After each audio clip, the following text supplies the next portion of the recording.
ఈరోజు ఈ వీడియో ఈ శ్లోకం నా ప్రతి ఒక్క ఫాలోవర్స్కి, నా ప్రతి ఒక్క పర్సనల్ లైఫ్ ఫ్రెండ్కి, ఫ్యామిలీ మెంబర్స్కి వీలైతే మీ చుట్టుపక్కల ఉన్న మనుషుల్ని హెల్ప్ చేయడానికి ట్రై చేయండి. బట్ వాళ్ళకి కిందకి లాగడానికి ట్రై చేయకండి. హెల్ప్ చేయకపోయినా పర్లేదు, బట్ కిందకి లాగడానికి మీ మాటలతోటి, మీ కర్మాలతోటి వాళ్ళకి కిందకి లాగడానికి ట్రై చేయకండి. ఎందుకంటే టెంపరీగా మీకు హ్యాపీనెస్ దొరకవచ్చు, అరే వాడికి కిందకి లాగేసాను రా, వాడికి ఏకిసాను రా అని. బట్ పర్మనెంట్గా బాధపడేది మీరు, నేర్చుకునేది వాడు అది నేర్చుకొని లైఫ్లో ముందుకెళ్తాడు. ఆ టెంపరీ హ్యాపీనెస్ వల్ల మీరు లైఫ్ మొత్తం బాధపడతారు.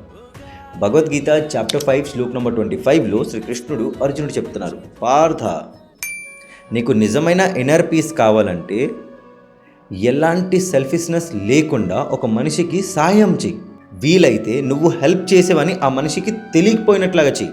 ఒక మాట చెప్తూ ఉంటారు కదా, మనం చేసే సహాయంలో, మనం చేసే హెల్ప్లో మంచే కనిపించాలి కానీ మనిషి కనిపించక్కర్లేదు. సో ఏ రోజైతే నువ్వు ఒక మనిషికి సహాయపడతావో ఆ రోజు నీకు నిజమైన ఇన్నర్ పీస్ దొరుకుతుంది. ఇన్ని రోజులు నేను ఇన్నర్ పీస్ గురించి చెప్పాను కదా, నిజమైన ప్రశాంతత మీ లోపలే ఉందని చెప్పాను కదా, అది మీరు డివైన్ నాలెడ్జ్ వల్ల, స్పిరిచువల్ నాలెడ్జ్ వల్ల, విజ్డమ్ వల్ల పొందొచ్చు. బట్ అదే సేమ్ ఇన్నర్ పీస్ని ఒక మనిషిని సహాయం చేసిన తర్వాత వెంటనే పొందొచ్చు.